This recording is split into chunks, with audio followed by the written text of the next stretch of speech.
Selamat pagi, Ibu Guru. Selamat pagi, Bapak Guru. Sekarang bagaimana Bu prosesnya terjadinya foto sistem 1 dan foto sistem 2? Nah, begini. Jadi di sini nanti pada foto sistem 1 ini akan terjadi proses yang namanya siklik ya. Jadi di sini akan terjadi proses reaksi yang namanya siklik. Akan terjadi proses yang namanya siklik. Nah, sebenarnya ada anak-anak di buku itu terpisah antara siklik dan non siklik, tetapi di sini akan Bu Nining jadikan satu, tetapi penjelasannya Bu Nining mulai dari siklik dulu, ya. Pada siklik di sini kan ada foto sistem 1 nih. Ini ada foto sistem 1 yang memiliki panjang gelombang 700 nanometer. Apa Bu maksudnya panjang gelombangnya 700 nanometer? Di sini maksudnya adalah dia mampu menerima cahaya, ya, menerima cahaya itu sebesar 700 nanometer. Nah, di sini fotosistem itu akan menerima foton. Nah, jadi di sini ada foton. Foton itu apa, Bu? Foton itu tidak lain adalah cahaya matahari. Nah, ini ada cahaya matahari. Cahaya matahari di sini, ya di sini misalnya ada cahaya matahari. Selanjutnya cahaya matahari ini akan diterima oleh fotosistem 1 dengan panjang gelombang 700 nanometer. Kemudian setelah diterima oleh fotosistem 1, selanjutnya fotosistem 1 nanti akan melepaskan energi. Nah, dia akan melepaskan energi. Jadi di sini akan melepaskan energi. Kemudian energi tadi, ya, energi tadi berupa apa? Berupa ATP. Ya, berupa ATP. Jadi di sini dia akan melepaskan elektron, maaf ya, dia akan melepaskan elektron. Dia akan melepaskan elektron. Kemudian di sini, nah kemudian di sini akan berupa ATP. Maaf, ya. Di sini melepaskan elektron. Elektronnya ini akan diterima oleh siapa? Akan diterima oleh yang namanya ADP, adenosid difosfat. Kemudian karena di sini tadi fotosistem yang pertama itu melepaskan satu elektron, maka di sini setelah diterima oleh ADP akan berubah menjadi apa? ATP, adenosin trifosfat, ya. Nah, setelah itu bagaimana? Setelah itu akan kembali lagi terjadi proses siklus siklik kembali. Ya, saya ulangi sekali lagi anak-anak. Bentar biar kalian paham. Ya. Jadi di sini pertama fotosistem 1 itu akan menerima cahaya atau foton, ya. Terus kemudian foton atau cahaya ini diterima oleh yang namanya fotosistem 1 atau P700 nanometer. Setelah masuk di sini, fotosistem 1 akan melepaskan satu elektron. Satu elektron selanjutnya akan diterima oleh ADP, ya. ADP, adenosid difosfat, ya, yang isinya ada 2 fosfat. Kemudian karena dia melepaskan elektron, dia akan ADP ini kemasukan 1 sehingga akan berubah menjadi apa? ATP. Selanjutnya kembali lagi akan terjadi siklus siklik kembali. Sampai di sini bisa dipahami. Jadi kalau Bu Nining bisa ringkaskan, ini ada foton anak-anak.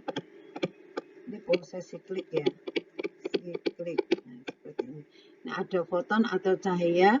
Kemudian akan diterima P1 di sini yang memiliki panjang gelombang 700 nanometer. Kemudian fotosistem 1 ini selanjutnya akan apa? Akan melepaskan satu elektron. Nah, satu elektron ini selanjutnya akan diterima oleh siapa? ADP, adenosin difosfat. Karena mendapatkan satu elektron ini, Selanjutnya ADP akan berubah menjadi ATP. Nah, setelah itu akan terjadi reaksi ini kembali. Ya, seperti itu. Ini kalau siklik. Selanjutnya yaitu terkait dengan non-siklik.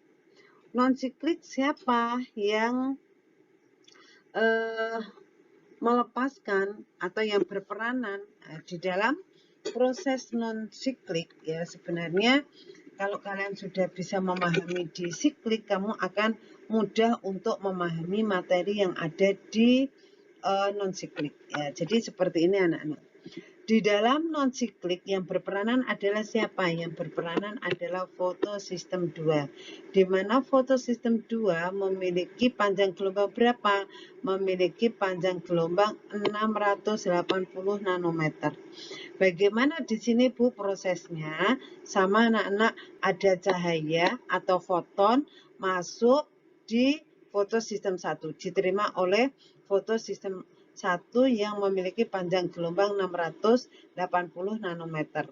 Kemudian di sini karena dia panjang gelombangnya tidak sama seperti pada fotosistem 1, di sini akan terjadi proses pemecahan H2O. Ya, akan terjadi proses pemecahan H2O.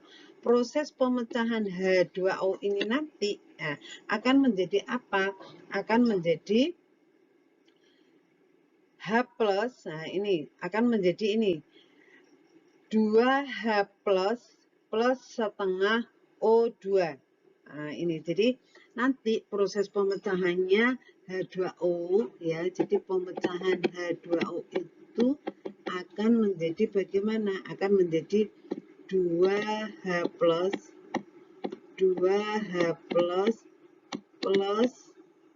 setengah O2. Setengah O2. Ini ya. Saya ulangi sekali lagi. Di sini sama ada foton atau cahaya, kemudian diterima oleh fotosistem 2 yang memiliki panjang gelombang 680 nanometer. Kemudian setelah menerima energi dari cahaya itu akan terjadi pemecahan H2O. Kenapa? Karena panjang gelombangnya yang hanya 680 nanometer sehingga akan terjadi pemecahan H2O. H2O itu dipecah menjadi 2H+ plus setengah O2 seperti itu ya.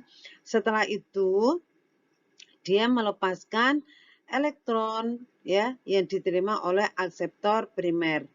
Selanjutnya, setelah diterima oleh akseptor primer, ya, dia akan masuk di kompleks sitokrom. Nah, selanjutnya setelah masuk di kompleks sitokrom, ya, sama anak-anak di sini, elektronnya ini akan diterima dulu oleh siapa? Akan diterima oleh ADP, kemudian akan membentuk ATP. Nah, setelah itu masuk di kompleks sitokrom ya. Setelah itu masuk ke fotosistem 1 ya. Fotosistem 1 kemudian masuk lagi di akseptor primer, terus kemudian di sini akan terjadi pengubahan. Nah, ini kan dia melepaskan elektron, kemudian diterima oleh NADP+, NADP+ dan ditambahkan juga di sini adalah H+. Nah, ini ditambahkan pula H+, sehingga akan menjadi apa? NADPH+. Ya, jadi di sini saya ulangi, ada cahaya atau foton diterima oleh fotosistem 2, kemudian karena panjang gelombangnya tidak sama dengan panjang fotosistem 1 tadi, maka akan terjadi pemecahan H2O menjadi 2H+ plus setengah O2. Kemudian setelah itu akan melepaskan elektron masuk di akseptor primer yang diterima oleh ADP menjadi ATP. Masuk di kompleks sitokrom, selanjutnya masuk di fotosistem 1. Fotosistem 1 akan melepaskan elektron masuk di akseptor primer, kemudian ada kemasukan lagi NADP. plus ditambahkan juga H plus. Nah, sebentar di sini akan Bun Neni betulkan. Nah, ya, di sini nanti akan kemasukan NADP plus dan juga akan kemasukan apa? H plus, sehingga akan menjadi NADPH. Nah, itu adalah yang terkait dengan proses siklik dan non-siklik. Sekarang apa yang membedakan? Yang membedakan kalau siklik hasilnya itu hasilnya itu kalau siklik itu ATP, sedangkan kalau non-siklik selain ATP dia juga menghasilkan apa? NADPH. Terus kemudian pada siklik tidak terjadi penguraian H2O. Tetapi kalau di siklik bagaimana? Akan terjadi pemecahan pemecahan H2O. Bisa dipahami sampai di sini? Ini adalah terkait dengan proses fotosintesis, yaitu reaksi terang. Dengan demikian, reaksi terang di sini hasilnya berupa apa? Berupa ATP dan NADPH, di mana hasil ini nanti akan dijadikan modal untuk proses reaksi gelap, ya. Oke. Kita sambut hari ini dengan senyuman, jangan malas, harus semangat.